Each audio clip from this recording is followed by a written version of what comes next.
Welcome in, everybody. Mad Talk Sports, episode 38. Usual host Joe right here. A returning guest, still a sad Bears fan, Kyle, and a net new guest. We got a little.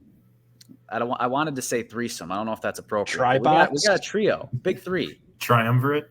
Yeah, triumvirate. Kyle, welcome back on. Still a sad Bears fan. Yep, didn't do good this week. And then not Kyle again, Connor, thank you for joining us here today and being a brand new guest. It's great to be here, Joe. It's an honor. Good. I'm glad you're honored by my presence and my hostiousness. But today, generally what we're going to go through is we are going to go obviously through everything that happened in the NFL in week 2. We're not going to dive into the messiness of the Chicago Bears franchise because that's just a bear trap that I do not want to step in. But we will go through medalists again, as Kyle and I did last week. I have all new people, so I hope you do too, Kyle. I don't want to see two on there again. But after we get into week 2, we do have a returning game that we'll get through before we go into our picks for week 3. We'll all give our picks here, and I am curious to see how we all compare there, because this was kind of a tough week on my end. And we'll wrap up with one final returning game. So a mixture of recap, predictions, and games. Sounds good. Kyle, how'd you do in your predictions last week? I didn't really keep track of them. So I think I did pretty good, though. There's a few big misses, like the Chargers. Yep. And then there's another one I missed bad on, but I can't remember it this you missed the Lions. Yeah, no, I predicted they would go 7-0 to start the season. So that was a big miss. Well, I did good straight up. I was 10-5 straight up, just picking the games. I was 2 out of 3 on my upsets. Connor picked didn't pick, but he commented saying that I should have picked who? The Cleveland Browns. Over the Steelers. Nobody saw the incoming train wreck that was. I picked the Browns last week. I also picked the Browns last week. It was not. Thank God for my upsets. I was 2 for 3 on upsets, but other than that, it was a pretty average week. Against the spread, I was 7-7-1, about as average as it can be. So no one made any money off of me if they were picking off the spread. But hey, if you bet with me week 1, you're still net positive. So we'll see how we do this upcoming week, but let's get right into discussing week 2 beyond the betting line. Kyle, start us off with your bronze medalist for their performances last week. Geno Smith. I think he had a big bounce back game against the Lions, led them to a big win in overtime against what a lot of people are going to think, is going to be a good Lions team, a tough team to beat, especially in close games. I think Geno just balled out the whole time, big bounce back week, like I said, big bounce back. I thought about putting him in too, but the one reason I could not, if you remember towards the end of regulation, like around the 2-minute warning, just before, he took like a 30-yard sack. He just kept running backwards, right? Yeah. He tried rolling out, tried to evade, and then just kept running backwards and could not get rid of the ball, and then sack. And all of a sudden, 3rd and 10 turns into 4th and 40. I'd probably do the same thing. Okay. So can't blame him. Well, you are a Bears fan, so I mean, quarterbacking is hard. I get it. But Geno definitely had a bounce back in Seattle. Again, one of the upsets that I nailed. So Geno was a big part of that. They needed that win. I don't think they could have gone 0-2 while being in the NFC West and had a chance to really be something in the postseason. No, they needed to stack wins early in the season before they play a lot of division games, because those are going to be tough besides the Cardinals. Well, they're already 0-1 in division too. So yeah, they definitely needed they need that to stack win. up the wins outside the division while they can. And especially getting those wins on those high-scoring games, I think they're going to compete much better in those sorts of games than kind of the low defensive battles. Yeah, the defense is still a work in progress. A lot of talent there, but they've owned the Lions. I think they've beaten them 5-6 times in a row now, and that's really the whole reason that I had the Lions on upset alert last week, because they can't beat the Seahawks. So that was why I liked that one. To be fair, a lot of people have owned the Lions in recent years. That's true. Not the Packers, though, the past 2 years. Dang. Yeah. All right, Connor, what do you got for the bronze medalist for week 2? My bronze medalist for week 2 is going to be CJ Stroud. I think that although they did not get the win, and I don't think they're going to get very many of those this year, I think that he looked good. I think that he looked accurate, and I think that he's going to be throwing the ball so much this year that he's going to get a great kind of connection with those receivers. And going forward, I think that's he's going to be pretty solid. Yeah. Definitely had a good week. He made Nico Collins and Tank Dell and Robert Woods look like they were an all-time trio. So Nico Collins is underrated. He's pretty good. I wish they threw to Dalton Schultz more, though. I think he's a good tight end. They just don't really use him. Yeah, I don't know what the thinking was for them to go after him and then not utilize him as, I don't know about that one, but we'll see going forward how the kind of the usage distributes between those guys, because I'm interested to see, if Collins is going to stay taking over the whole year, or if Dell is, I think Tank Dell is going to be their wide receiver 1 by the end of the season. I could see that. He's obviously he's the fresh rookie and coming out the gate this strong. That's not a bad take. I just really hope they get their offensive line together. Like, they need to get that healthy. Yeah, so they're all hurt, though. It's not like they have a decent offensive line. Right, and that's what I'm saying. They're just all injured. Yeah, because they've paid both their tackles big money the past couple off seasons here. Yeah. And they need to be on the field, because I need Dameon Pierce to get me some fantasy points, damn it. Same dude. He's been disappointing so far this season. It's early, though. Last year he started kind of slow, too. I don't know if it was last year. I want to say it was that Rex Burkhead was still on the Texans. Oh, no, it was. He was the number 1 running back in fantasy last year after week 1. So it's still too soon. Flex Burkhead. I mean, classic Patriots running back that just kind of annoys people in fantasy. Yeah. He's always going to be there. Just always going to be there. Latavius Murray type. Is he in the league still? Burkhead or Murray? Burkhead. I know Murray is on. Murray is, yeah. Murray's on Buffalo. The Bills, I think. Yep. Yeah. I don't know if Burkhead is or not. I could see him be on a team by the end of the year when some, running back gets hurt. He'll be some backup somewhere. The way things are going. Yeah, they drop in like flies, which we will get to later. But my bronze medalist for last week, sorry, Kyle, it's Mike Evans. He dominated you guys. His one long touchdown was the most obvious push-off I've ever seen in my life.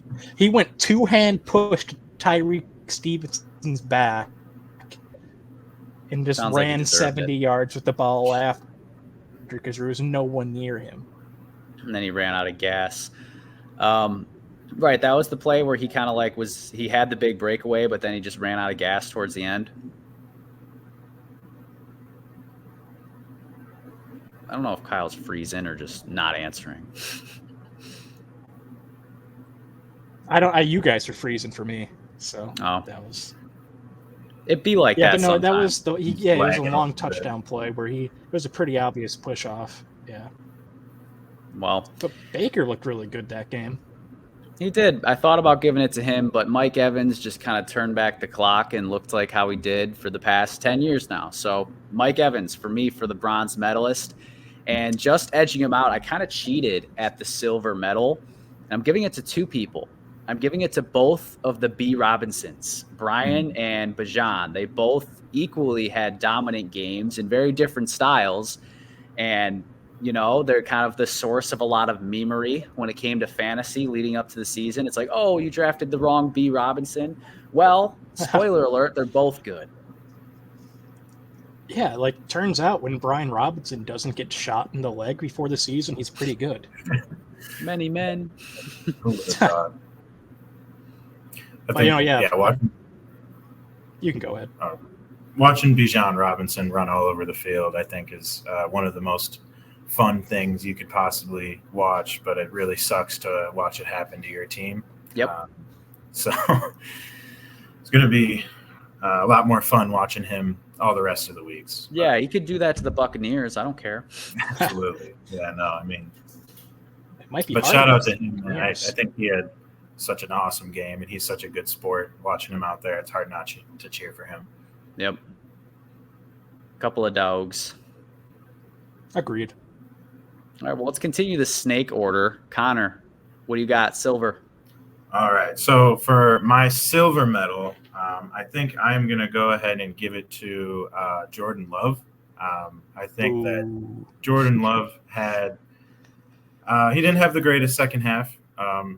That's what I'll say, especially in the fourth quarter. But I think that if you go back and you look at that Packers game and you look at where they can improve, I think that it was really the veterans that didn't step up, and it was really the young guys that came to play.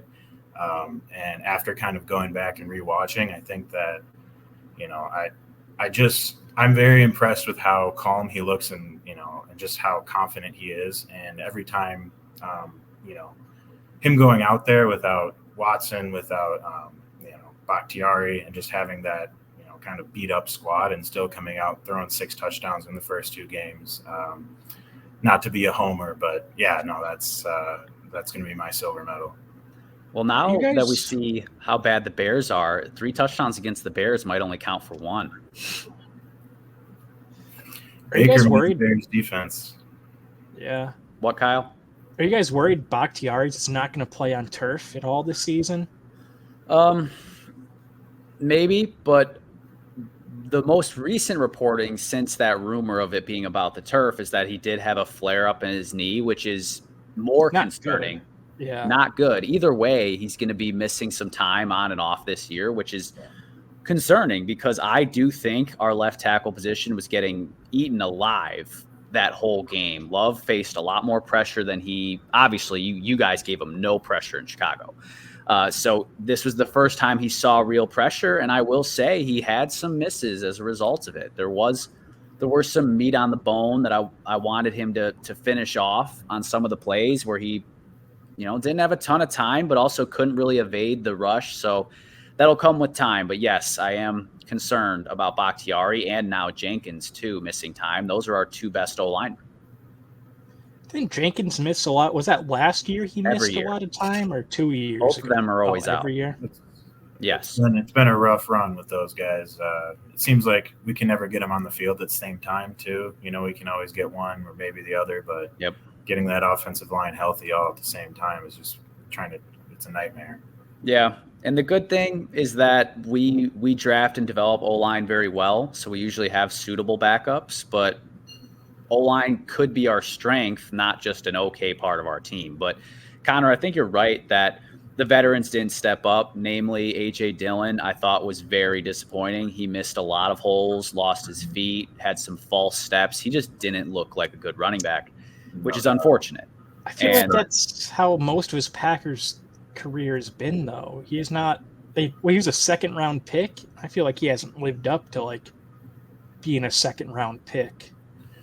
I think that the idea behind A.J. Dillon is that, you get into those games later on in the year, in the snow or in the cold weather, and that you have a bruiser and you have a guy that you can run, 15, however many times a game, and, not have him wear down. But I think you're right. It's hard to watch him trip over himself and, fall forward before he's even getting hit. When they only needed a couple of yards to begin with. It is a little bit concerning what they've got out of him, considering how high of an investment that he was. Yep. I think in that game, another name that I'm going to bring up is Jair Alexander. I think that he didn't play bad game potential in any way, shape, or form, and I think he'll definitely bounce back. But whether it was just the Falcons' offense just overpowering him, I don't know exactly what it was, but he definitely did not look like himself. He didn't look locked in my opinion. He had the drop pick. He let Drake London score a touchdown on him. He gave up 5 catches when targeted on 6 attempts, which is not great. He is 1 game per year where Jair just doesn't look locked in, and he makes, some pretty good receiver look elite, like Drake London in this case. Last year, Terry McLaurin made Jair look like a bum, pretty much. I remember Terry ate him up. But not to dwell too long on the Packers L, let's move back over to the perpetual L in the sad Bears fan. What you got for your silver medal? Danny Dimes, a lot of great comeback. Played, I think, pretty good.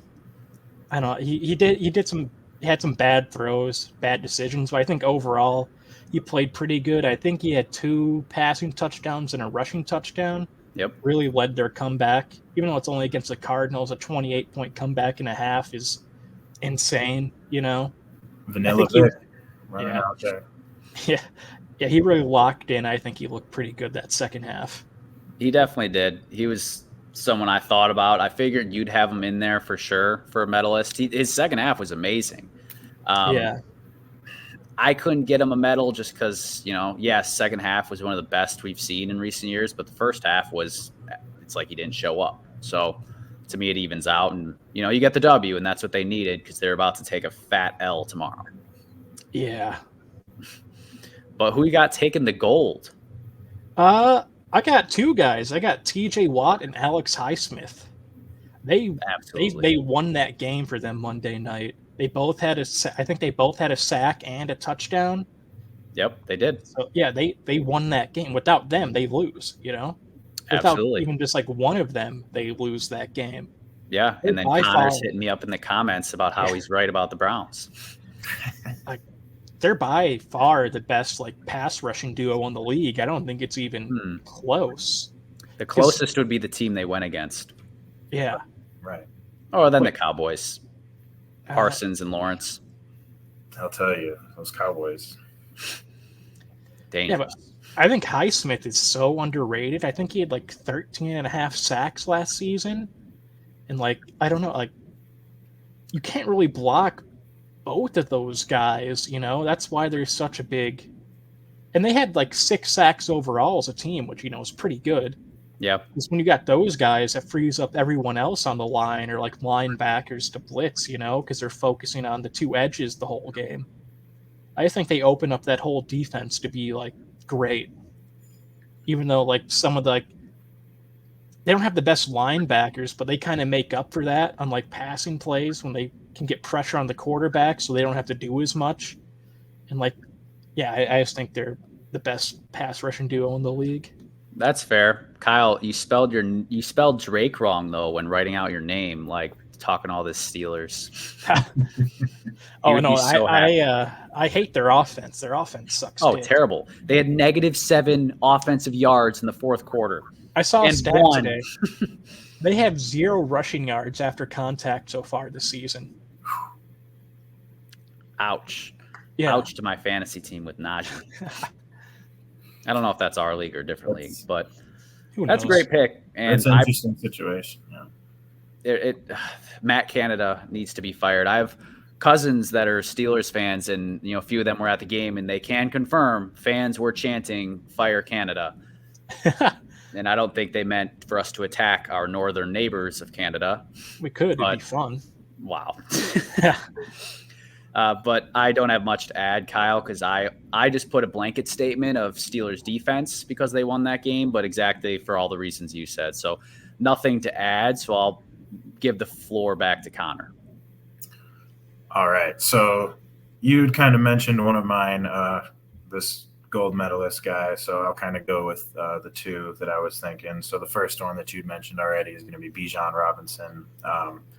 Just an absolute monster. Looked like everything that he was hyped up to be. But we had already talked about that one. So I'm going to go into a personal favorite of mine, Rams wide receiver Puka Nacua coming out, catching, I think, 2 billion balls it was this week. I think he had 20 targets. Yeah, a ridiculous amount of targets. 20 targets. He's got, I think it was more receiving yards this season than Tyreek Hill on there. So we're, definitely more than fucking Jamar Chase. Yeah. Was he at 20? He's got 0, dude. No. That they've been so bad. Back to Puka. Yeah, my bad. Puka. No, I mean, I think that myself included, I think everybody expected this Rams team to kind of come out and look flat and not be the Rams that we knew from a few years ago, and especially after the Cooper Kupp news. I think that it just nobody was excited to watch the Rams. Nobody was looking forward to seeing this. I think everybody pointed at this game on the schedule and, expected the Niners to just clobber them, and that's not what happened. And I think that it was extremely impressive for a rookie to go out there, and I think he looks like he's been doing it for 10 years. I mean, he looks confident, he looks strong, he looks fast, and I don't think anybody saw this coming, but I'm cheering it on more than anyone else, of course, because he's on my fantasy team. And he's the namesake. Yeah, not even just him, but like Kyron Williams and Tutu Atwell have both. Yeah, they're young offensive players have really stepped up this year. No doubt. Everybody but Van Jefferson. Is he still on the team? You wouldn't think so. But something I do have to point out, Connor, you're absolutely right on everything you said, except for one thing of everyone thinking that the Niners were going to come out and clobber them. I picked the Rams to cover. Thank you, Sean McVay, for kicking the field goal. What was that? At least a push. That was an interesting. Yeah, what was that? Finish. He explained it. He said, so the thought process was, we get down there, we kick a field goal. There's enough time to try an onside. And he's like, by the end of it, there wasn't enough time for that. And we didn't want to risk Stafford getting hurt. We figured we'd just do some practice for our kicking team. And I'm like, works for me. I covered. Well, not covered, pushed. But yeah, I like the Rams, especially Puka, like his emergence. I think we're really being reminded of something everyone's forgotten, in that Sean McVay and his offense is pure magic. And, Cooper Kupp, for as good as I think he is, he was never as good as he looked that one year. And I think the same could be said for Puka Nacua here. And we might even see that with Odell even. He's like a no-show since being with the Rams. But there he looked like his prime self to some degree. Odell did tear his ACL, though, since then. Yeah, I get it. I'm just saying in general, like McVay does wonders. He did. Yeah, he resurrected Odell. Looked great with his, I think he was with the Rams for 8 games or something like that, around there. Yep. Nice. That was a quick stretch. But that game was pretty good. The Niners-Rams, not great, but, it was competitive, semi-competitive. But what do you feel like was the best game of week 2? Broncos-Commanders game. The comeback, the crazy touchdown at the end, just for them to fall short at the end. Russ looks good again, which I like because I'm a Russell Wilson guy. He looks pretty good again. I think the Broncos team in general is really interesting right now. Obviously, they haven't had the best start, but they definitely don't look nearly as awful as they did last year. And, I don't know. Going forward, I don't know if they're going to be able to, come back from this record, especially in the division that they're in and everything. But I think if you're a Broncos fan, it's encouraging to see them look like anything but hot garbage for sure. Yeah, and I definitely like what I've seen from them, and I don't think they're dead in the water just because a lot of the AFC teams have been slow out the gate. Bengals 0-2, Chargers 0-2, Bills 1-1, Jaguars 1-1. Right, exactly. You're going to have an opportunity if you make things happen. They got a tall task this week with Miami, which we'll get to later. But yeah, that was a great game. Unfortunately, Red Zone kicked America out of it with the last 3 minutes to go because it was the last game remaining. And I didn't get the game, so I only saw the Hail Mary from Shefty when he posted it. So absolutely disappointing on that. But great game. It seemed like a blowout at first, and then Russell kind of had some bad plays, but not all his fault. Some just bad luck to some degree. And Sam Howell, is he actually good? I think Eric Bieniemy might just be good as an offensive coordinator. Everyone discounted him these past few years because he was Andy Reid. That's why, he took this same job, but somewhere else, so he could probably show that he'd be, head coach somewhere else in a few years. If you want, maybe even next year. Yeah, it could be. Yeah, it depends on how their season goes. I could see it. So that's a good pick.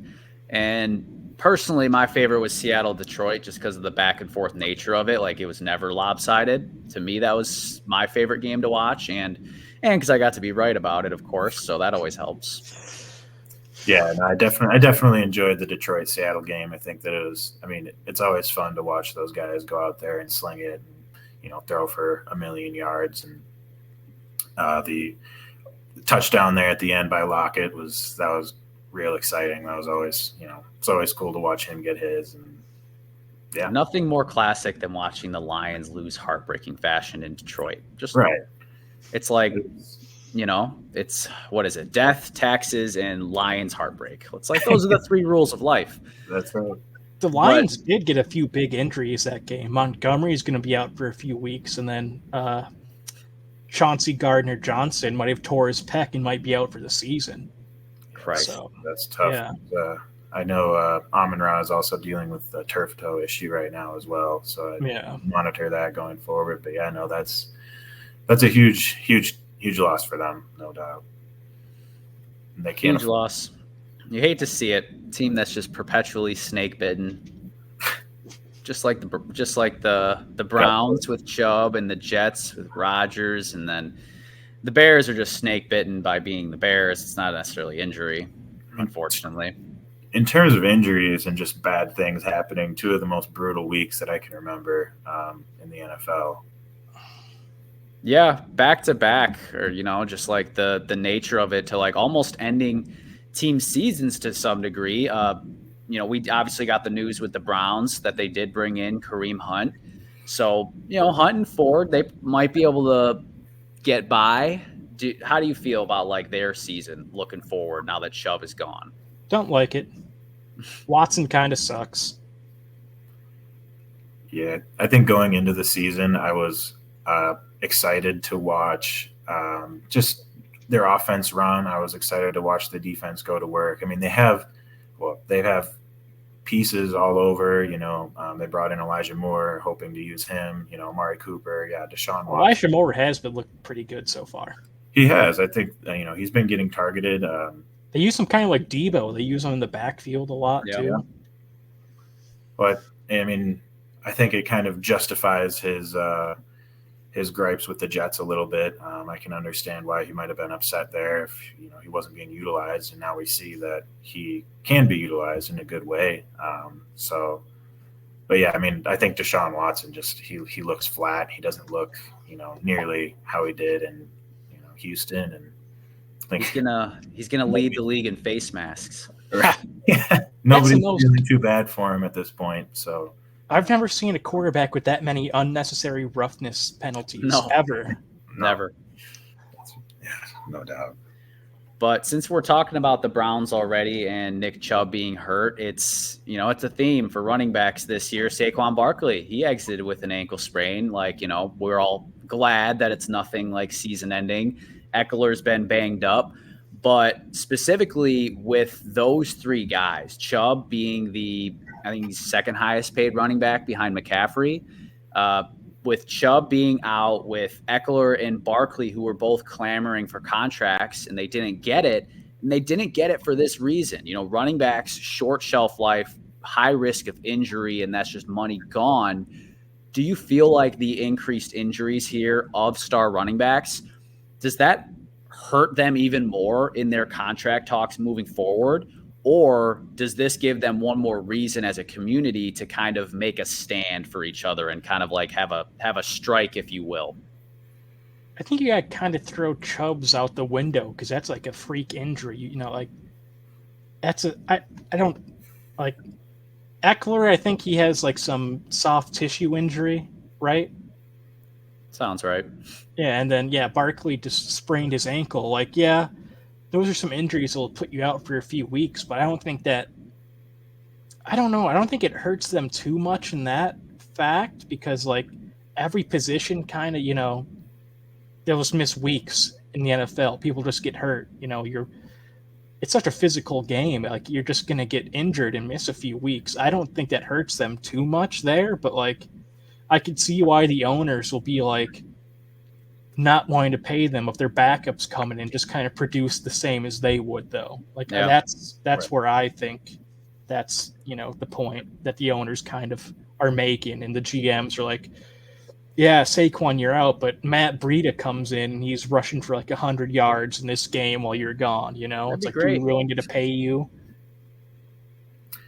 Yeah, no, I think that if you look at each of these situations specifically, I think they're a little bit different. I think Eckler, he's getting up there in age now. Yep. And I think that one, I think it does work against them in some ways, in that, you see teams kind of putting a expiration date on their running backs, and, you're not seeing long contracts. You're not seeing teams willing to make commitments to especially older running backs. And I think this, in some ways, it does kind of justify that.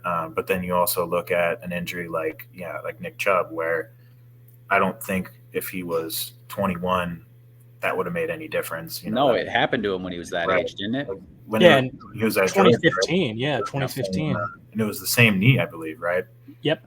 So, I mean, I think that goes to show you, and that there, it could have been a wide receiver, that could have been a tight end, it could have been a quarterback, whoever's running with the ball. I think there's always a chance, something like that happening, and when you're on the field, it's one of those things. I mean, you have a guy who is as dominant with the ball as Nick Chubb, who's going to get the ball so much. I think that the likelihood of an injury like that happening, it just goes up, and it kind of speaks to maybe there's something to having a running back by committee and kind of keeping those guys off the field, all day. And right. So, I don't know.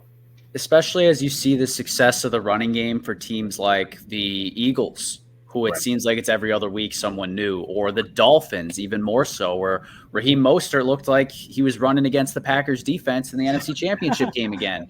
Horror flashbacks. But yeah, that's a great point of maybe not necessarily devaluing them more, but going more of a group effort approach to where, you lose one, you're not screwed, because even with the Packers, with Aaron Jones being out, the run game was awful. And we did invest pieces. We did invest, obviously some value in a second-round pick on A.J. Dillon. But had we had a third guy that we were comfortable using, maybe this is something we could stomach a lot more if we used Emmanuel Wilson or Patrick Taylor, whoever the heck it was. But that's a good point, that the running back by committee seems to really be growing. And it seems like, for at least smart offenses that design complicated and effective run schemes, that'll be the way of the future. Right. And then McCaffrey goes off still, though, so maybe a moot point. But he's different. He just waits until he's going against me in fantasy, and he's like, all right, this is the week. 150, touchdown, 5 catches, 50 yards. I got it. Well, I even feel like for him, he's in an offense where they don't have to rely on the run game as much, because they have so many weapons that they could throw to, use them in different formations, just trick the defense, that he doesn't have to be like a Chubb or a Derrick Henry. They're getting 20 touches a game. Yeah. Right. No, I think that was one of the keys for him staying healthy recently too, is getting on a team that kind of knew how to utilize him in a way that, wouldn't be. The Panthers couldn't. Yeah.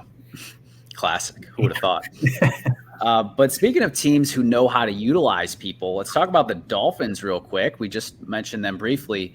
They are 2-0 with 2 wins over teams that we believe to be very quality in the Patriots and the Chargers, even though they're 0-4 combined. We know they're not 0-4 teams. How good are the Dolphins actually, and how dangerous are they in the AFC? Kyle, you already said. My feelings. Yeah, I got them in the Super Bowl. I got them being the 1 seed. I talked about this last week. I think if all their offensive skill players stay healthy, you just can't really beat them, especially with McDaniel just designing the plays, with Hill just being in these crazy motions where he gets a running start on every play pretty much. You can't stop that. No, I think, you hit it right on the head, that as long as everybody in that offense stays healthy, I think I don't see another team being able to stop that or slow that down. I think this was kind of the dream of every Dolphins fan when this idea, when this team kind of came together, to have these guys healthy, to have Tua out there slinging as he has been these last couple of weeks. I think they're the real deal. I agree with Kyle on that. I think they're one of the favorites, if not the favorite, to come out of the AFC right now. I don't know what it is for me about the Dolphins, but I just can't trust them. I think especially this last game, They beat the Patriots, and I don't even think it was as close as the score said, in all It's a honesty. Belichick defense, though. Right, yes, but if you remember the pick that Tua threw to Christian Gonzalez, that looked like noodle arm Tua was back because that ball was underthrown by 7 yards. Like, that was bad. And that's really the only thing from a couple vantage points that I see as being able to stop them is if Tua is either, ineffective at throwing the deep ball, like Tyreek should have been open and at least gotten a good shot on that ball, but then also like the health concerns. Like you guys said, if they're healthy, then obviously very tough to stop, and only Belichick pretty much is going to be willing and able to put something up there that messes him up or slows him down to any degree. And then I guess the only other thing I could think of is if McDaniel is just a little too impatient sometimes. I feel like he gets away from the run game a little bit too much at points. But again, when Raheem Mostert is looking like it's 2019, then it's easier to be patient when your run plays go for 30 yards every time. So I think it's mostly a Tua factor. Maybe I'm a Tua hater, but Dolphins, I can't trust them. Yeah, join Tuanon, dude. Tuanon. He's Tua salty for me now. I really like, but I mean, if we see the return of Tua turn the ball over, I think that there could definitely be some doubts creeping into people's minds, or a couple of rough games where they get some injuries that I think are inevitable in the NFL. So I think it also depends on when you're healthy. Also, when your injuries happen, I think is a huge part of who's going to make it to the playoffs and whatnot. But I do see the Dolphins as kind of a glass cannon in that I think they're extremely powerful, but if if wheels start to fall off here and there, I think I can see it going very poorly. Glass cannon. I like that. That's a good way to put it. But that being said, I don't think anyone is, super surprised that the Dolphins are 2-0. However, there are some surprises of people who are 2-0 thus far. Anyone, or who's your choice right now as your biggest surprise team? I was aiming towards 2-0 teams. I figure that's the route we'll all go, but we'll keep it general. Kyle, we'll start with you. Who's your surprise team so far? Tampa Bay. Yeah. Tampa Bay. It's Tampa Bay. People thought they'd be, tanking to this season for Caleb Williams, but they look like they're kind of doing the opposite. They look like they're going for that pretty weak NFC South division. 3 2-0 teams, bro. Yeah. And their new offensive coordinator was the quarterback coach in Seattle last year who helped revive Geno Smith's career. So I could see him doing something similar. He has kind of done that with Baker so far this year. Baker's playing really good. He has his confidence back. He looks a lot better than he has, with the last year with the Panthers. He looked okay with the Rams last year, and especially this last year with the Browns. I think he's just looking a lot better. I can agree with that, and I do think his demise was over-exaggerated by the media to some degree. Like, it was playoffs, 11-5 team, beat the Steelers in Pittsburgh for the first time. Cleveland had done that in 20 years. And then almost the next year he's injured. That year stink. Too. What else? They almost beat the Chiefs that year too. That's true. They were Chad Henne. He had that scramble on that third down. Yeah. It's crazy how small things change and the narratives and the history of the league is entirely different. It's like a butterfly flaps its wings type thing, Yeah. On the flip side, obviously Baker's looked really good and the Buccaneers have as well. Any concern that it's just the fact that they went up against, paper mache defenses in the Vikings and the Bears? Do you think it's a little bit of that? Their defense is also still pretty elite. And they have Mike Evans and Godwin, still they're not as good as they were a few years ago when they won the Super Bowl, but they're still one of the better pass catching duos in the league. So I think they'll be a 9-10 win team, but that might just be enough to win that division, Hey, they didn't win the division when they won the Super Bowl. Right. Yeah. Of course they had Tom Brady. Yeah. I think one of the the departure of Tom Brady is definitely a huge deal no matter what. But, I think we all knew there's still a lot of talent on that Buccaneers team. And I think to be tapped into I think bringing in Baker, some people maybe question that, but I think that if you look at their receivers and you look at that offense, I think that he fits right in there. I mean, a guy who's going to go out there, he's going to sling it. I think Evans, Godwin, they're still great receivers. They're still going to go make plays for you. And more than anything, I think they're just fun to watch.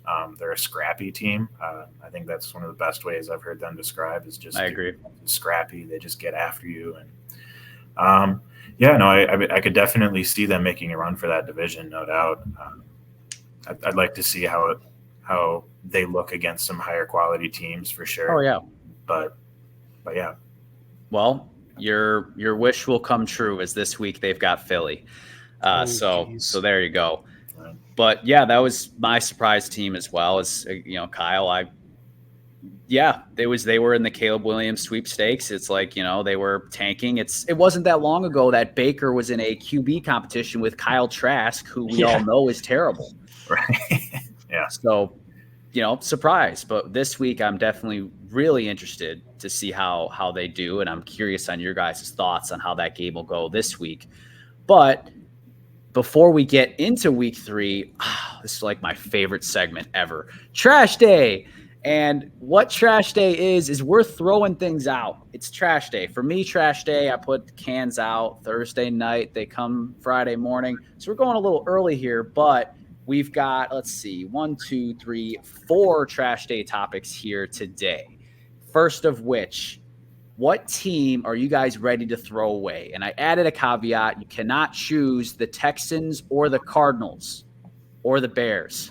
Oh. No, I'll let you do the Bears. But I have a few other ones. I can just kind of list a few I have here. I got the Bears because obviously it's like a lot of stuff we saw. Shits is going down there. Yeah. Fields is calling out the coaches.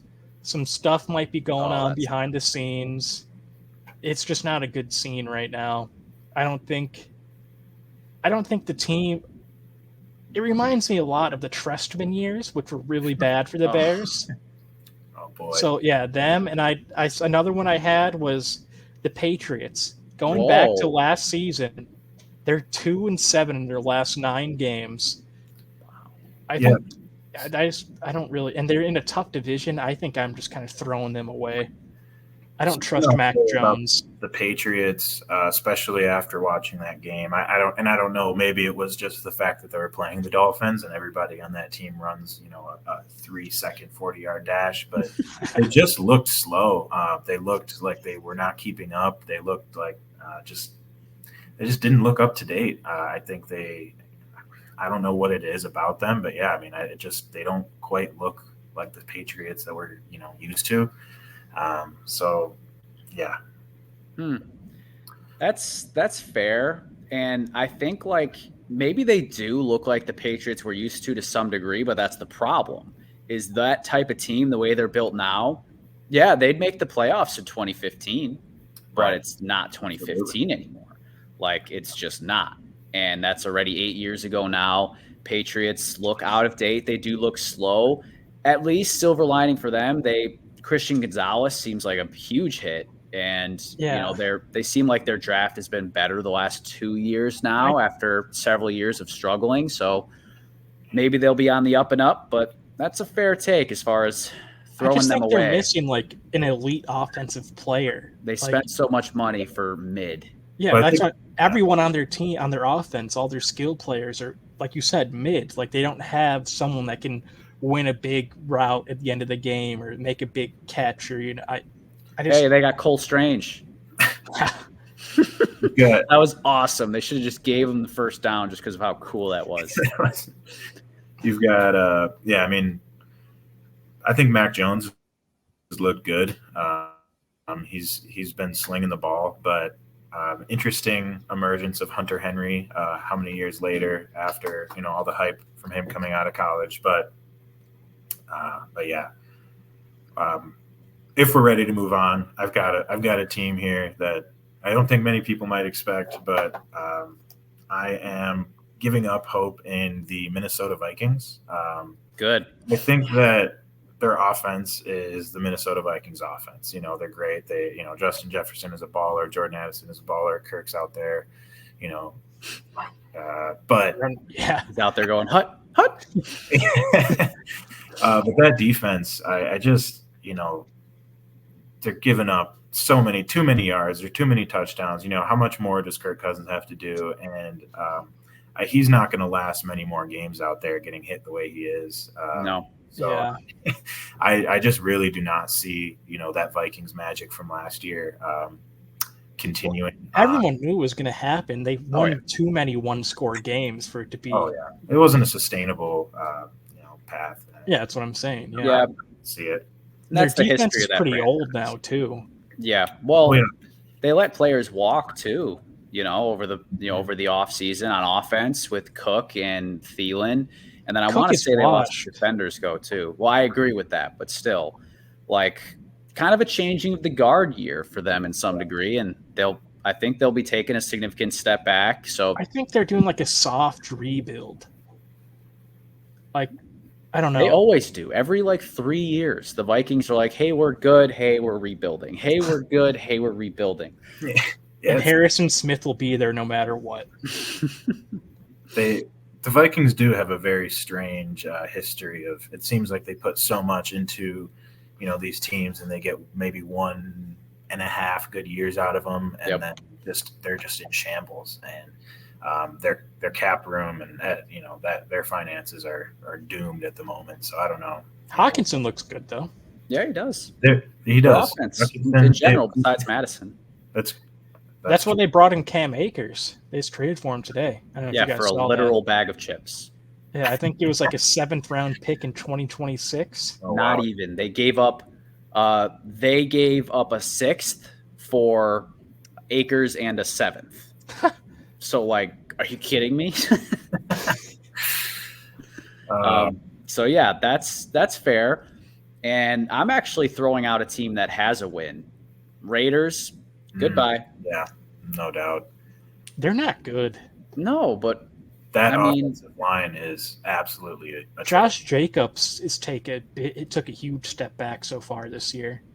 I don't think he's had a rush longer than 10 yards this year. I saw a stat on Twitter. I believe it. To be fair, he's gone against pretty good defenses in the Broncos and the Bills. But I just don't believe in the Raiders outside of Devontae Adams. That's about where the list ends for me. Doesn't help that Chandler Jones had a kind of a mental breakdown and they don't have their second best defensive player. Yeah, that does not help. Well, let's move away from throwing away teams and let's throw away a player, but specifically, what hype beast are you going to throw away? What one needs to go on the trash heap? We all thought it was bold and brash, but really it belongs in the trash. Trademark SpongeBob. Kyle Pitts. Oh, yeah. Kyle Pitts. He came into the league. Everyone thought he was going to be a Travis Kelce, George Kittle type of guy. But Arthur Smith is just kind of not wanted to use him like that. I feel Johnny Smith more. I feel like this is year 3 for him, right? Is this year 3? Yeah, he's the same draft as Fields. Yeah, year 3. I feel he should demand a trade this offseason if I was him. It's a team that likes passing the ball. I think it's kind of ridiculous how much hype he was getting and how little usage he's seeing. Imagine him on the Dolphins or something. Oh, a team that actually passes the ball with that speed. Oh my God. Yeah, they don't. No, thank you. I don't want to imagine. Yeah, their number one target is Mac Hollins, which is before he was always this kind of a special teams guy, and all the other teams he was on previously. Hey, everyone thinks they're a savage till they come head to head with one. That's what Mac Hollins said. Yeah, but I've just been really disappointed in how Kyle Pitts. His rookie year was decent, but last year wasn't good, and this year it's not looking good either. I don't like him on the Falcons. I want to see him on a team where he could thrive. I think he could be a generational talent at tight end. Generational. That's what he was billed up to be coming into. Coming out of college, right? Yeah, but that was kind of Eric Ebron too, if you remember him. Yeah, tricky. But once he got to a team with a decent quarterback, the 1 year he played with Andrew Luck, he was really good. He was one of those guys who would showcase his athleticism, in catches, but then disappear. He never knew what happened to him after that. Amazing. He went to the Steelers for a little while. Yeah. Yeah, but Big Ben could throw the ball like 1 yard at a time then. That was Wow. That's why Deontay Johnson would eat those years, because he would just be a check down, like 1 yard past the line of scrimmage. Yeah. Yeah. That's fair. All right, so are we all in agreements on Pitts then? Yeah, I also had Pitts as one of mine. I'll sneak Fields in there too. I said Fields maybe. Maybe. I'm giving him a few more weeks. A few more before I give up on him. I also had Watson. Yeah, Deshaun Watson, definitely. I think everybody's kind of cheering for that one, but no, he doesn't look anything like the guy who we saw in Houston. But I'm still holding out. Well, I'm going to put the quotations. Holding out hope. It's not necessarily that I want him to be good. It's more like I feel like it still might be coming. They'll get it together. Maybe. Okay. Coaches.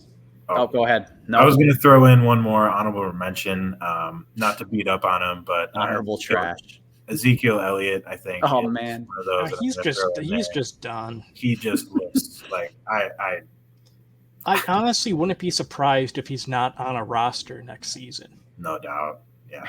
It's sad because he's a young man. Think everyone around our age loved Zeke when he first, was at Ohio State and first came into the league. Yeah, I mean, I think he was one of the hype beasts, like he was. Dude, everyone at our football practice would always have the crop top jerseys because of him and stuff. Is that because of him or because of Jerry? No, Jerry got it from him. That might be true.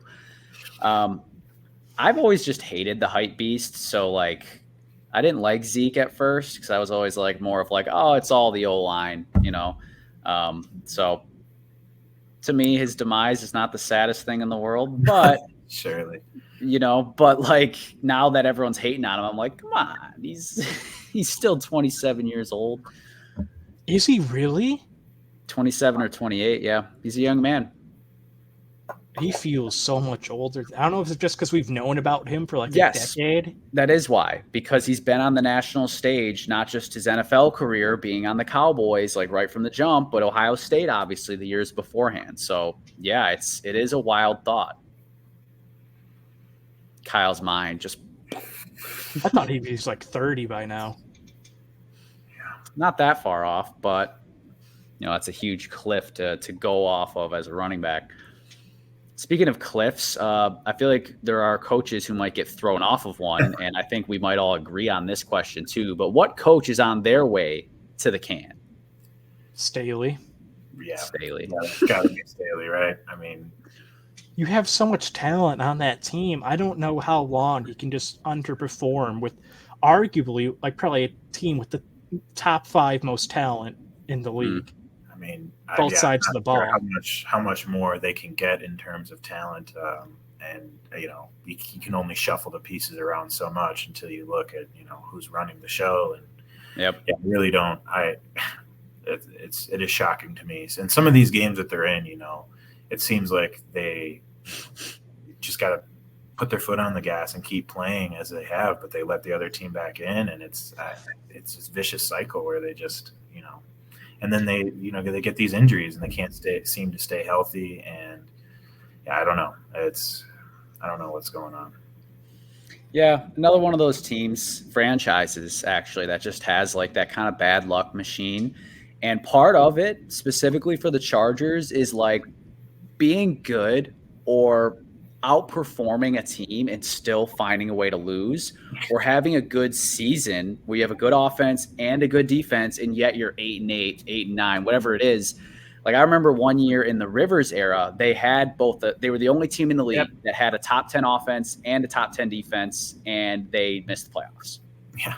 I think it was top 5 in both, and they had the worst special teams in the league. So that's why they were, And that's what they always end up doing. But yeah, Staley, someone's got to take it. You could tell Staley's feeling the pressure with how snappy he is in interviews now too. So it's unfortunate. I kind of thought he might be good when he got there, but that defense has just been cheeks, and he's a defensive guy. So he'll be sent packing. I have another one. If you guys, Go we ahead. all agreed on that one. Eberflus. Yeah. The tank commander. Yeah, the tank commander. That's great. The teams, and despite the Alan Williams stuff that happened, whatever happened, no one's sure yet. Did he hire him? Like, is that his hire? He resigned coaching regardless. together. DC. Yeah, no, but just besides that team is in shambles right now. Justin Fields was calling out the coaches in his press conference today. That was bad. Talking about how he doesn't want them in his ear up until they have the headsets in their ear where the coaches can talk to him.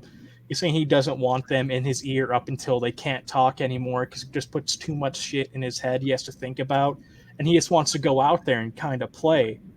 But Getsy just wants, kind of what like McVay used to do with Jared Goff, where he would just tell him what to do on every play right before. Yep. He doesn't want that. He said it puts too much stuff in his head, and he can't focus because he's trying to make calls at the line, but he has Getsy just yelling shit into his ear the whole time. And also, he's a defensive coordinator. He's a defensive guy. Our defense has been shit ever since he got here. I know we don't have the best guys, but I feel like he deals a lot this offseason and a lot of draft picks too. I think we used 2 second-round picks and 2 third-round picks on our defense, and all those guys are getting decent playing time so far. But it doesn't look good. He's 3-16 as the Bears coach so far. Lost 12 in a row. Going to be 13 after playing the Chiefs this weekend. I could see him getting fired if stuff keeps just going bad. What week do you see him getting, sent bye-bye?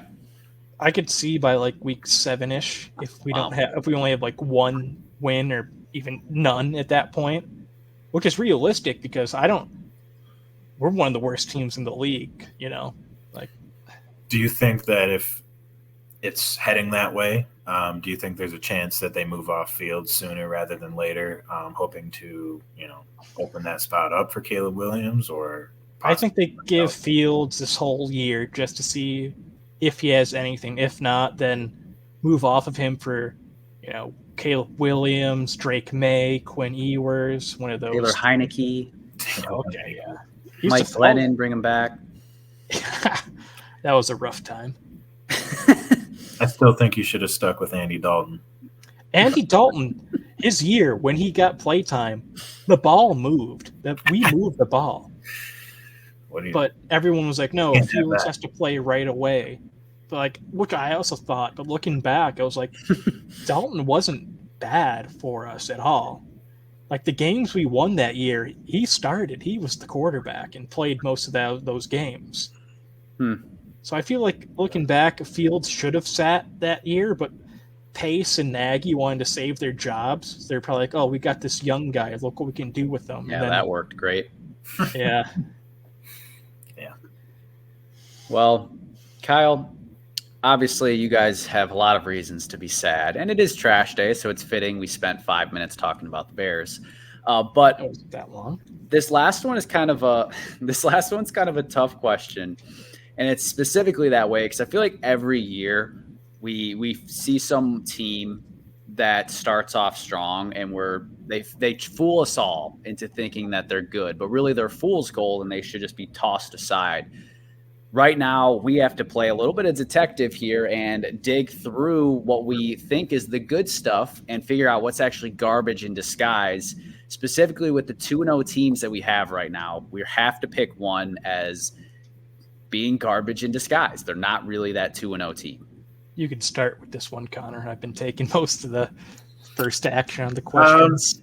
Okay. Yeah, I'll start out with this one.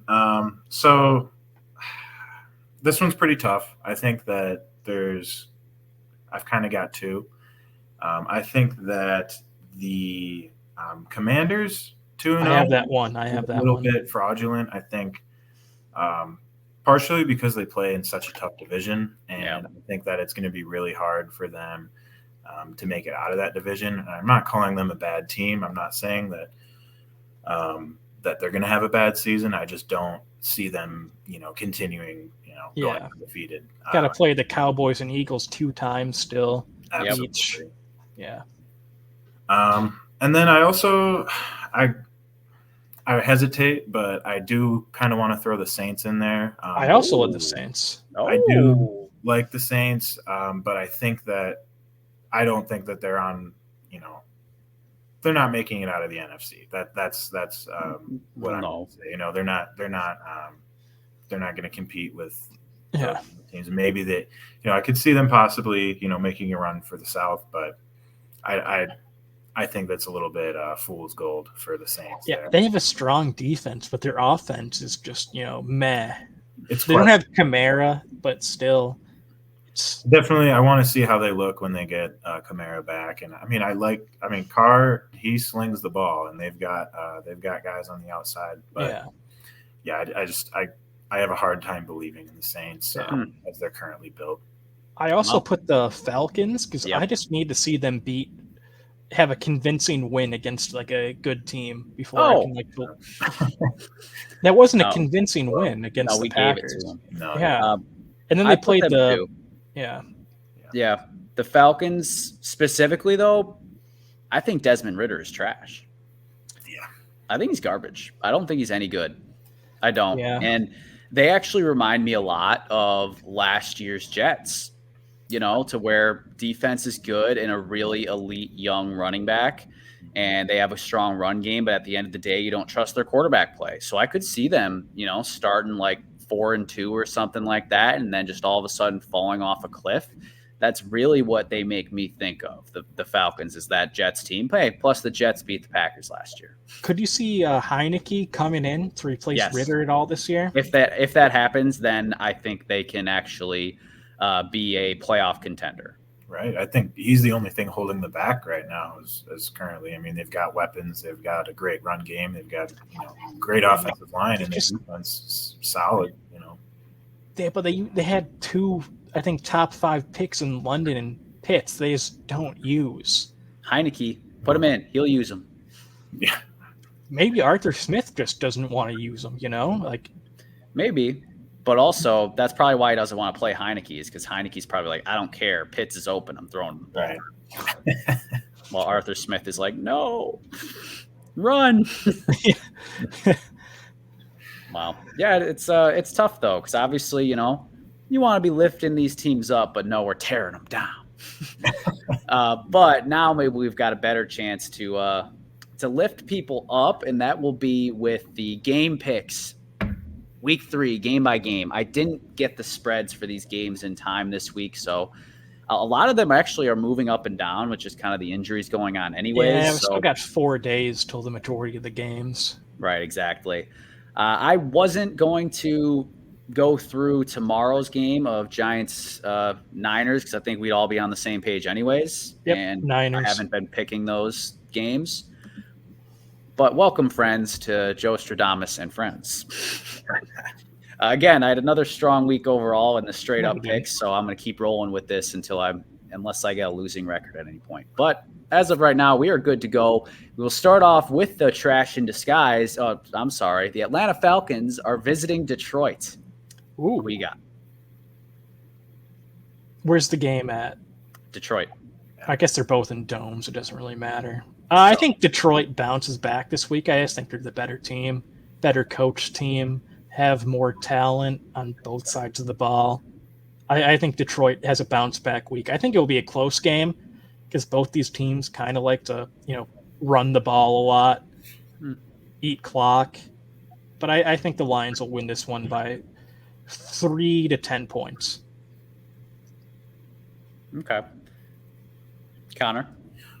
For me, this is a tough one. I think this is going to be one of the closest games of the week, and I think it's going to be one of the best games of the week because I think you have 2 super different teams going at each other.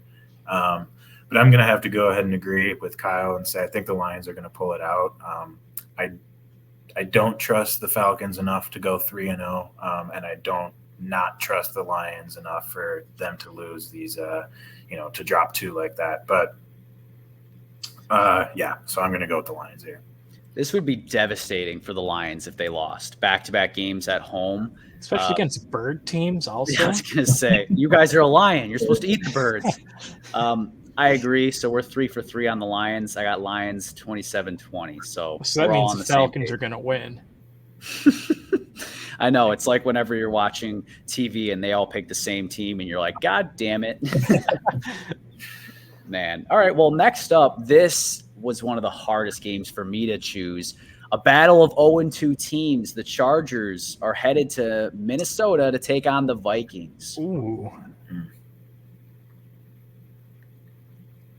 My gut is telling me the Chargers. I don't know. Yeah. I think Herbert's just more talented than Cousins and but no Herbert, shit. Okay. But I feel like they just have more talent, especially on defense, but I don't know. Staley kind of sucks. This is going to be a close game. I could see this game going to overtime just because, but my gut's telling me the Chargers are going to win this one. Just because of that, just because of my gut. And I just like the Chargers more. You don't say. NFC North rival, you don't like them? I've got the Chargers as well. I think the Vikings are a steaming pile of dog shit, and I think that despite the Chargers' woes, I think they're still going to come over and run all over them. I don't have confidence in the Vikings defense to stop anybody, and they're going to score a lot of points. It's going to be a high scoring game, but I agree. I'm going to go ahead and take LA in this game. Well, you talked about their woes, and they'll just be running through the 6 with their woes. No, the 6 is in Toronto. But again, we're all on the same page. I got Chargers 30-27. I think that both teams are obviously going to be desperate, which these are always a lot of fun games. These games are a lot of fun with both teams. They're going to be pulling some tricks out at the end of the game. Man, I feel like the Chargers, I have a bad feeling that they're going to control this game and then blow it in Chargers fashion, but they are the better team. I think they should win, but I agree. I think it'll be a shootout. Next game, I feel like we'll have 2 people picking one team and one person picking the other. The Saints are coming to Green Bay for Jordan Love's home opener as a starter, his first career game starting at home in Lambeau. Saints at Packers. Yeah. Mm-hmm. Yeah. Huh. This is a tough one for me because I don't like the Packers, but I also really don't like the Saints. They both have pretty strong the Packers have good defensive talent, but their coordinator is ass. Terrible. Yeah. But I think the Packers just are better on offense than the Saints are right now. So I feel like that really is what puts them over the edge for me. Like Derek Carr always just makes a few dumb mistakes a game. Yep. Even though I think he's a talented guy, he just throws a bad ball, makes a bad decision, takes a bad sack. I think the Packers win this one, especially, like you said, it's going to be electric there. Jordan Love's first start at Lambeau. The crowd's going to be going crazy. I think, and especially the Saints outside the dome are never as good. Mm-hmm. So I got the Packers in this one. Yeah. I'm going to go ahead. I'm going to take the Packers as well. I'm not sure what the status of Watson and Jones is at the moment. Watson practiced today for the first time. I know it's looking good. I'm hoping for a Watson return. And like you said, Jordan Love home game, first Lambeau start. I think I don't see them dropping that one to what I think is a fraudulent 2-0 New Orleans Saints. And another 3 for 3. I do have Jordan Love and the Packers winning in Lambeau, the home opener for the season, especially with Watson back. I think this, either way, though, I think this will be kind of a grinder game. I got Packers 23-17, but it is worth noting the Saints haven't given up 20 points in their past, I think it's 10 games now, which is kind of incredible. That defense is... Dennis Allen is a good D coordinator. Absolutely. I don't think he's a good head coach, though. No, he's not. But his defenses are always phenomenal. But the Saints are sitting cozy at 2-0, so maybe less sense of urgency, while the Packers kind of need to get back on the win train before they could be leading, the division depending on how everything else goes this weekend with the Lions, they could be, sitting on top of the division if they win this game this weekend. Either way, we play them next Thursday. So. Oh, really? Yep. All right. Well, we are all in agreement so far across the board, aren't we? And I don't expect this one to change much of anything unless, our silver medalist, or was it bronze medalist, CJ Stroud, unless he's able to do some damage. Texans going to Jacksonville to take on the Jaguars, who are licking their wounds from the defending champ Chiefs. Kyle, who you got? I got the Jaguars. Last week, I told you I love that team. Yep. They had 3 touchdowns. Well, last week Lawrence would have had 3 more touchdowns, but 2 of them Zay Jones caught with 1 foot out of bounds, and Calvin Ridley ran into the stanchion on the goalpost. Yeah. So they just had bad luck, and that I don't see that continuing. In the red zone. I think they win this game comfortably. Mm-hmm. There's the more talented team. Like I said, I think the Texans will be good in a few years. I like their coach. I like their draft picks they've had so far, but I think they're just too young and inexperienced for what I think is a pretty good Jaguars team. Yeah, no, I agree. I'm taking the Jaguars here. I think they're going to come out firing. I think they're going to be a little pissed off after the, a little bit of a frustrating game last week. Their offense, they're moving the ball, but yeah, they just couldn't seem to get their toes in the end zone. But yeah, Jags, I'm taking them. Well, according to Kyle, they could get their toes in, just 5 of them and not all 10. But again, we're all in agreement. I got Jags by at least 2 scores. I think, they should win comfortably. I do see the Texans getting some garbage points, just kind of like they did last week too. But Jags for sure take control of the division again. I do have to say, I like what I've seen out of Will Anderson so far. Yeah. Yeah. Mm-hmm. Looked pretty good. He's definitely looked worth it for them trading back up. Yeah. But they better get some wins for that to actually be the case. Otherwise, they'll have a top 5 pick. There is a chance the top 4 picks could be Cardinals, Bears this next draft. It's some order. The 2 worst franchises in football. Maybe not. I don't know. That's debatable. But this next game, God, we're all going to just be in agreement this week. We've got Denver going to Miami. I gotta go with the Dolphins. I've been hyped on them all preseason so far. Through these 3 weeks, I think they're, like I said, the best team in the AFC. I gotta take them against a Broncos team that does look much improved, but there's still just something missing. There's missing something that's putting them over the edge in these games. I don't know what it is. But I feel like they need another year with Sean Payton, a first round pick to get something next year. I think next year they could be cooking if they, just keep going with Sean Payton. But it's the Dolphins. Yeah, maybe not him, but he has to look better. But still, what's going to take a lot for me to trust Russ in the kitchen again. Yeah, but I got the Dolphins. Yeah, I've got to take the Dolphins as well. I could see a little bit of a hiccup coming around for the Dolphins, and it seems like the Broncos getting a lot of these weird games where but the Dolphins they look too good. I can't bet against them right now. I'm going off script. I'm changing my pick. I got the Broncos with an upset. Whoa, a little desperation in the heat in Miami. Russ is sweating like he always is, and Sean Payton's cooking like he normally is, and they're a weird team. I'm just feeling some weird. So I'll just flip the score I had originally, and I'll do Denver 28-24. Marvin Mims gets a long bomb touchdown on my bench. He's looking pretty good. Yeah, he does look pretty good. And, the defense makes just enough plays. Surtain's able to slow down Tyreek or Waddle to some degree, at least one of them. And just weird stuff happens sometimes in the NFL. So our first disagreement. So either you guys will all be undefeated and I'll look like a chump, or I'll be undefeated and have a leg up somewhere. Or we could all just kind of be wrong. We're all wrong. They tie. Yeah. So I believe Jalen Waddle's going through concussion protocol as well. So something to look out for too. Well, your picks are locked in. old Braxton Berrios, dude. You don't need Waddle. You never know when you're going to need Braxton. You never know. They do have that one guy that used to be at Dallas, right? The Wilson. Cedric Wilson? Yeah, is he still there? Not sure. Do they have River Craycraft? Is he still that little white dude? Little cricket kicking? Yeah. There you go.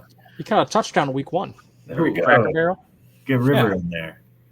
Let River cut some frass. All right, this next game is kind of an interesting one. It lost some of its thunder with the injury, but Tennessee at Cleveland. We got the Titans and the Browns with kind of those hard-nosed teams. I am taking Tennessee. I'm taking Tennessee. I don't know why, and I just can't trust Cleveland. Tennessee, they still have the good run game, great defensive line, like I mentioned last week. Watson, I just don't believe in him, even though Tannehill's not much better, but I don't know, I feel like Tannehill's a little more disciplined. He doesn't do as many as the crazy throws Watson tries to make. Yeah, but I'm taking Tennessee. It's going to be a close game. I think they're going to both run the ball a bunch.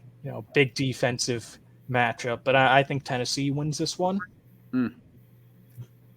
I'm going to disagree. I'm going to take the Browns in this matchup. Partially, I think that they're going to come in a little bit healthier. I think Amari Cooper's another week to get back. Well, they're going to have hopefully got a new leg. two running backs in the entire game this time. But I think they're going to come out swinging. I don't trust the Titans to string wins together. I don't know. We'll see how they look, but I have a feeling I'm going to take the Browns this week. I agree. I'm going Browns too. I think it'll be a defensive slugfest, and I like the Browns defense more than I like the Titans defense. I mean, they lost to the Steelers, but the Steelers' points almost all came from the defense for the Steelers, while the Browns defense was on the sideline. So the Browns still have a straight A as far as their report card for defensive performances. And I think their run game can do enough with what's his name, Jerome Ford and Kareem Hunt. If Kareem Hunt knows the playbook, as long as he's in shape, he should be able to play this week. Cooper's always open, pretty much. Yeah, exactly. Unlike the big downs. Yeah. Yep. I think it's going to definitely present a challenge for Tennessee's defense, and we'll see how they hold up. Yeah, that'll be an interesting game. Well, interesting's a strong word, but that'll be a close game. Could be a boring one, definitely. It will be a game. It'll be a game, and it will end, even if they have to go to sudden death. All right, so we got some disagreements going now. I like it. Next up, the Buffalo Bills at the Washington Commanders, not the Tank Commanders, just the Commanders. I think the Bills got this one. They're just the better team. Even though the Commanders' defense is really good, I could see them getting after Josh Allen and kind of forcing some of the mistakes that he had week 1 against the Jets, because the Commanders' defensive line is pretty serious, and they got some talent in their linebackers and their DBs. But I think the offense just won't be able to keep up with the Bills' offense. Howell's looked good so far this year. I've liked what Brian Robinson's been doing. Scary Terry's, good as usual. He's scary. Yeah. Jahan Dotson's pretty good, but I just think the Bills are just the better team. They're just the better team. Yeah, I'm gonna go with Buffalo here. I think they're too much on offense, and I think their defense is gonna get after young quarterback, and I think they're gonna force a lot of mistakes. And I do agree with Kyle. I like the Commanders. I think they've got a lot of good young talent, but I think the Bills are just a little too tough this week. I agree with you both. So another 3 for 3. I'll go with the Bills. I think Commanders will hang around for a while, but at the end of the day, the Broncos put up 35 or whatever, 34 against the Commanders defense. I think the Bills can get 30 and do just enough to win that game. But either way, both teams would be sitting pretty at 2-1. So I think they would both feel overall satisfied with their first 3 weeks. Next up, we've got Indianapolis at Baltimore. So, the Ravens or the Colts used to be the Baltimore Colts, and now they're the Indianapolis Colts playing the Baltimore Ravens in Baltimore. Yeah, I got the Ravens. Riveting. Yeah, they just looked like the Ravens like from a few years ago when they were like Lamar's healthy. They have an actual receiving threat in Zay Flowers. Yeah. Mark Andrews is getting healthier. Their defense, good as usual. And I don't know, is Richardson even going to play this week? Is he still in concussion protocol? Probably 2 quarters. Yeah. Before, I don't like. Richardson's been really good, but I don't think they even really have. They have a chance with him, but not much of a chance. So I'm going to take the Ravens. They're just one of the best teams in the league as of now, as they're kind of healthy. They're not even fully healthy, and they're still one of the better teams in the league. Right. I really did want to pick the Colts here. All of me wanted to pick the Colts, and depending on Anthony Richardson's health, I think that's a big part of it. So we're gonna go ahead and say that he is gonna play, just to make things interesting, and I'm gonna go with the Colts. So if he does play, if he doesn't play, I don't give him too much of a shot. But if he's playing, there's something weird going on with the Colts right now. Like I think something happened, whether it's Anthony Richardson or whatever, but they're playing with a sense of urgency, and I just really like their new coach too, Shane Steichen. It's pretty good. I like the most how he's been utilizing their weapons. I think last year it was really strange how they were using like Michael Pittman Jr. and Alec Pierce. I see this year them just utilizing those weapons a lot better. And although the Ravens are a good team, they're well coached, and they're not going to be a team that comes in and gets upset a lot. I'm going to take it this week just because I believe in those Colts. And Anthony Richardson looks great out there. I think the most polished of the rookie quarterbacks so far. No one would have thought that, though. No, yeah. He was the project. Yeah, right. But he also got probably the best offensive coach out of anyone, or he did. Well, they're using him like pretty much how the Eagles used Jalen Hurts last year. It's the same coach, but that's probably the best system for him to be in, Oh, absolutely. Yeah. Okay. I like that. I like the Indianapolis upset. I don't agree, but I like that. I got Baltimore winning this one. But I do see the Colts as being feisty, kind of like they were week 1 with the Jags. Like people kind of forget they gave them a good run. Yeah, I agree. Something weird's happening in Indy. Something good is happening. I'm excited for when JT comes back. I feel like they're kind of in like the best spot where they're competitive but still lose. Oh, so they have perfect. A good enough pick to get maybe like a Marvin Harrison Jr. in the draft next year. That'd be crazy. Back on the Colts, that'd be awesome. Cool back there. I definitely would not have any problem with that. That'd be awesome. This next game, kind of have some problem with this. It might hurt our eyeballs to some degree. The New England Patriots are going to play at the New York Jets. Offense is going to be incredibly ugly here, but someone's got to score points, right? Do they? 0-0 tie. I mean, the Patriots are 14-0 against the Jets in their last 14 matchups. Zach Wilson sucks. That Patriots defense, even though they're legit, they're one of the best in the league, one of the best units in the league, one of the best coached units in the league. Mm-hmm. I feel like Mac Jones can do just enough this week to beat the Jets. I think Breece Hall will still have like a big game, and like Garrett Wilson will get his, but I don't know. I think the Patriots got this one this week. The first one of the year. If you had to guess a score. Fucking like 10-6. In the bottom of the 8th inning. Yeah. New York leads Boston. Get out the cigars and the crooner hats on this one because we're going back to the 50s. I think I'm going to take It's tough on this one because, like you said, Kyle, like Patriots have just dominated the Jets. I think that the Patriots are going to win this game. I think it's going to kind of spark a little bit of issue over in New York, just because I think Zach Wilson is going to come out. He's going to look horrible again.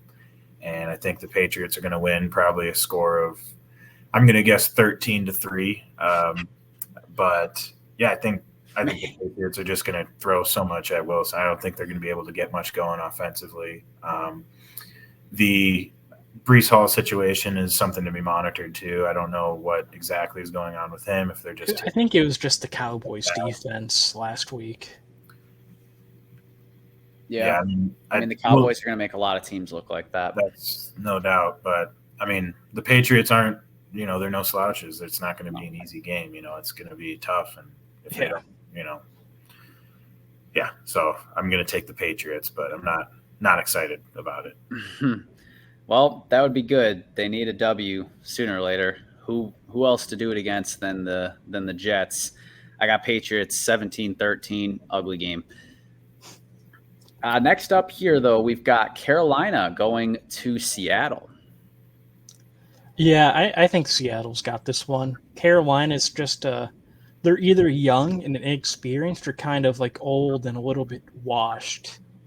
Like they don't have any like on their defense. They have some players that are like in their prime, but like on their offense, not really. Like I guess the one player you could say is Miles Sanders, but even then, he's never really been anything like special outside of last year in Philly. Yeah, but like, yeah, I think the Seahawks are just the better coached, better offense. I think the defenses are. I think Panthers have the better defense, but I just think, Seahawks are just the more disciplined, better coached team. I think that will help them win out the end. Yeah, I'm going to take the Seahawks as well. I think that their offense is just better, and I'm going to. I don't think Bryce Young has looked very good so far this year. I think he's looked really timid in the pocket, and I just don't. I have no faith that I really have to see them win. Come out and have him be responsible for a win before I take them against a team like the Seahawks. So yeah. That's fair. 3 for 3. I got Seahawks. I do think the Panthers will make it kind of tough on them just because their defense is good. But the Seahawks are just clearly the better team, the team more ready to win now. So we're all in agreement there. And we sure as hell are all going to be agreement on this next one with Chicago going to Kansas City to get barbecue roasted. Kyle. Chiefs by like 50. I don't know. This is gonna be Mahomes' get right game because he hasn't looked great these first 2 weeks. He's gonna throw like 8 touchdowns to Travis Kelce, and then Eberflus is just gonna be like, "Oh, what happened?" And that's all that's gonna happen. Mahomes is gonna show up in a Trubisky jersey. Oh yeah, no, they're gonna show Matt Nagy on the sideline many times during the game. His dumbass visor. Man. It's the Chiefs, obviously. It's like one of the best teams in the league against one of the bottom 5 worst. I think that Andy Reid is going to eat the Bears organization like Kirby this week, and I would be surprised if the Chicago that might be better for us, man. Still exist after this Sunday. So I don't know. He shouldn't eat them like Kirby though, because then he's going to take on Bears qualities, and he doesn't want that. Oh yeah, well, he might just knock us down like Godzilla. What is there left to knock down? You guys are already like on the ground dead. Like, you guys have nowhere to go from here but up. So maybe it's a get right game for the Bears' entire organization. Yeah, I agree. Get right. The Bears somehow have an amazing game and only lose 35-17. They don't get shut out. We got a point. Poor, still sad Bears fan Kyle. Next up here might be an equal pummeling. We've got Dallas headed to Arizona, who has been feisty. Ooh. They've been feisty so far, both games. Yeah, but Dallas is just a different monster than the 2 teams they've played so far. Dallas is one of the – I think them and the 49ers, them, and the Dolphins have been the 3 best teams in the league so far to me. Yeah. And the Cardinals, they're trying really hard. Their defenses look good. They got fire in their gut. They try, really. They give it their 100% every week. Yeah, but it's the Cowboys. You don't even have to try to outthink yourself on this one. It's just the Cowboys. Yeah, I think I'm gonna have to go ahead and take Dallas as well. I think Josh Dobbs is gonna get mauled, and I don't know. It's gonna be a rough game, but I do have to give the Cardinals credit. They have been they've come out swinging, and they've got nothing to lose, and they're they're scary. You never know what they're gonna do. Are they gonna throw a screen pass to James Conner? Probably, but we'll see. You never know what they're going to do. Are they going to be up 20-0? Maybe. Are they going to blow that 20-0 lead? Yeah. Probably. You can count on one thing with that team, and their coach is just going to have some weird video come out after the game of him trying to connect with the players, and they all just stare at him with a blank face. They're like, who are you? Yeah. Yep. Cowboys domination, 37-16. Cardinals get a couple lucky points at the end of the game. Next up, kind of a old school type of matchup, just as far as franchises. We've got Pittsburgh at Las Vegas. Obviously, it used to be Oakland, but Steelers Raiders. Battle of the mid. I think the Steelers, they got the better defense. I think they're going to, the Raiders don't really have a good offense. I don't know. I think the Steelers, even though their offense it's going to be a close game. Both these teams are pretty mid, but the Steelers have an elite unit on one side of the balls, and you can't say that about the Raiders. Yeah. So I think that defense will win them the game again. It'll be low scoring, but the Steelers. Yeah, I'm going with Pittsburgh as well. I think I could see this game going either way, but I really think the defensive line and the offensive line for the Raiders is so bad that I think they're going to be in the backfield all day. I think Garoppolo is going to end up, upside down in a hole on the field. So their backup from Purdue might have to end up playing. I was about to say. Yeah. What's his that Alex? The one who wears number 4? Yeah. Who? I forgot his name. Aiden O'Connell, I think. Yeah, that's right. I gotta grab my charger quick. Uh-oh. Kyle's gone. Hurry. I've also got the Steelers 20-17, and Kyle doesn't get to pick these next games. So we talked earlier about how we want to see Tampa Bay play a good team, and they are hosting the Eagles this week. So, Connor, you can get us started while we wait for Charger Boy. So I've got to take Philly in this matchup. Although Philly has not looked like the same team that we have come accustomed to. Obviously, a Super Bowl runner-up last year. They've come out a little bit flat. I think Jalen Hurts hasn't looked quite the same. That being said, I think they're gonna pull this one out. They're just a little bit. They're too talented. I don't see them dropping one to Tampa Bay. And I'll tell you though, if Tampa Bay pulls this one out, I'm gonna start taking them a lot more serious going forward. That's for sure. Yeah, I get what you're saying, how they don't look the same, but they did lose both of their coordinators from last year. No doubt. There's got to be some growing pains in that, you know. But yeah, I think Philly is just more talented on both sides of the ball. I think Tampa could keep it close. Like, they're a scrappy team. Their defense, like I said, is still pretty good. But yeah, I think Philly wins this one. Yeah. I'm going off script again. There we go. I'm flipping it. I'm picking them. I'm picking the Buccaneers. I got them 27-23. Both this game and then that Denver-Miami game earlier were games I really, really wanted to go with the upset, but I was too scared to pick against top 5 teams. But I'm doing it. Week 3, it's when it happens. I agree. The Eagles, yes, they lost their coordinators, so there are the growing pains there. But Jalen Hurts has kind of looked a little lackluster at times, and their pass defense, more importantly, has looked not good. They just have not looked good on the back end. And last week they were missing Bradbury, so is he coming back? I don't know if he's going to play this week. I just know last week, especially against Justin Jefferson, that is a noticeable guy to have, out. Right. And if Mike Evans can keep doing two-handed push-offs, then he can be Justin Jefferson-esque. Yeah. So yeah, I guess I'm going out on a limb here and picking an upset there. Nice. All right. That's gonna hurt if that one doesn't hit. Last one. This one is like the hardest to pick because of the uncertainty surrounding Joe Burrow. But we've got a Super Bowl rematch with the Rams going to Cincinnati. Like you said, this all depends. I don't think Burrow's going to play this week. I don't think he practiced today, but even when he has been playing, they just haven't looked good. They can't move the ball as well as they have these last few years. Their defense isn't looking as good as like they have before. I think the Rams. I think McVay is going to, especially like you said, it's a Super Bowl rematch from a few years ago.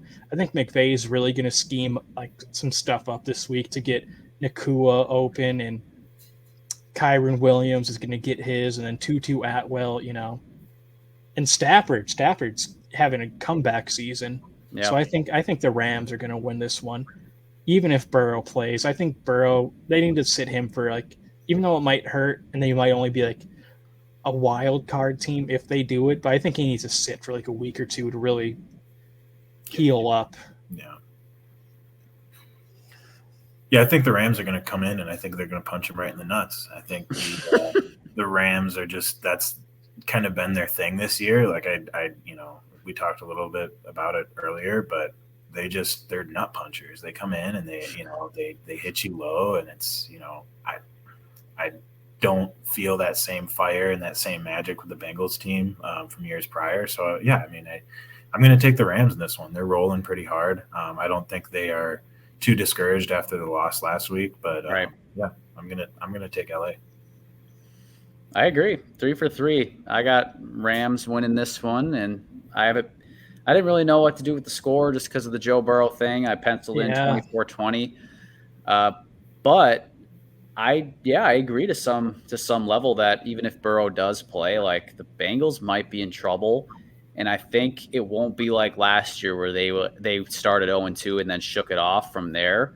Because last year it was just turnovers that were slowing them down. This year they just can't move the ball. So yeah, I am concerned about the Bengals, especially if Joe Burrow's hobbled at all.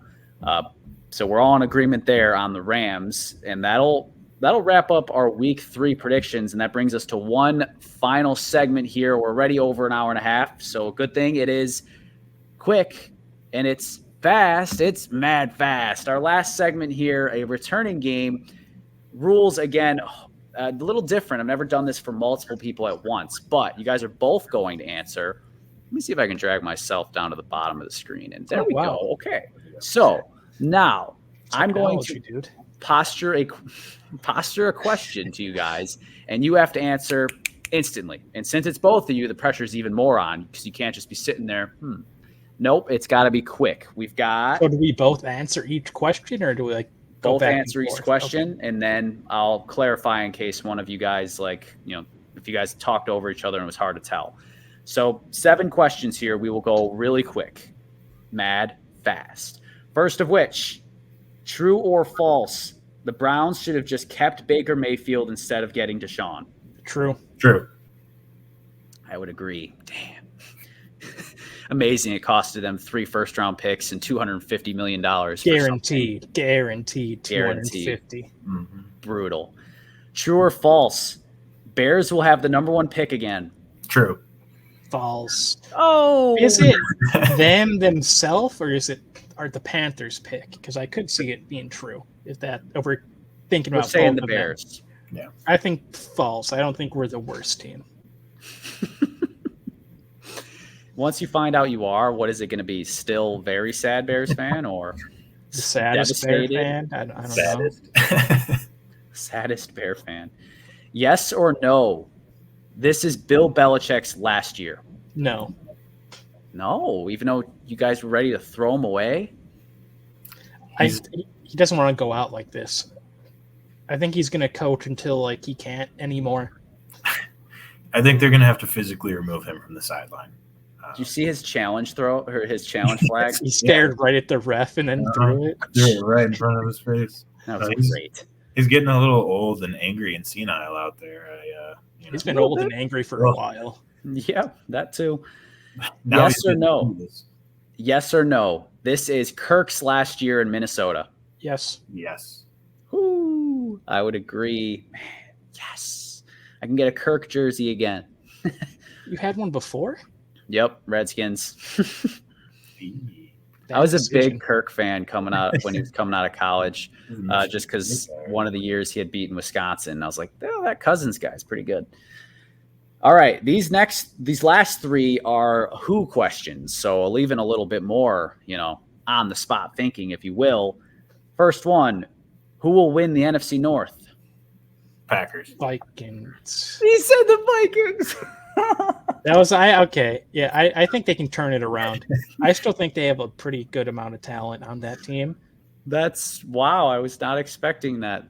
Danielle Hunter's looking like a monster again. See, he probably, if you thought about it, you would have said the Lions, but now you got to roll with it. It's tough. That's a good one. All right. Who is the worst starting quarterback in football? Go. Ritter. Desmond Ritter. Right now? Yes, go. Zach Wilson. Zach Wilson. Zach Wilson and Desmond Ritter. Both very, very good answers. Who is the worst coach in football? Staley. Yeah, Brandon Staley.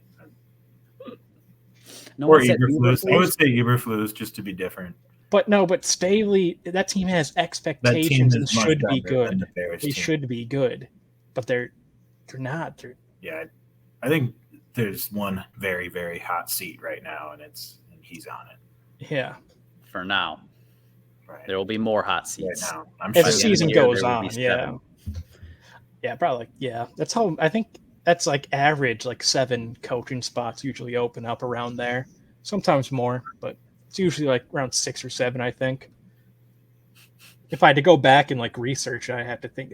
I'd guess that's around how many open up every year.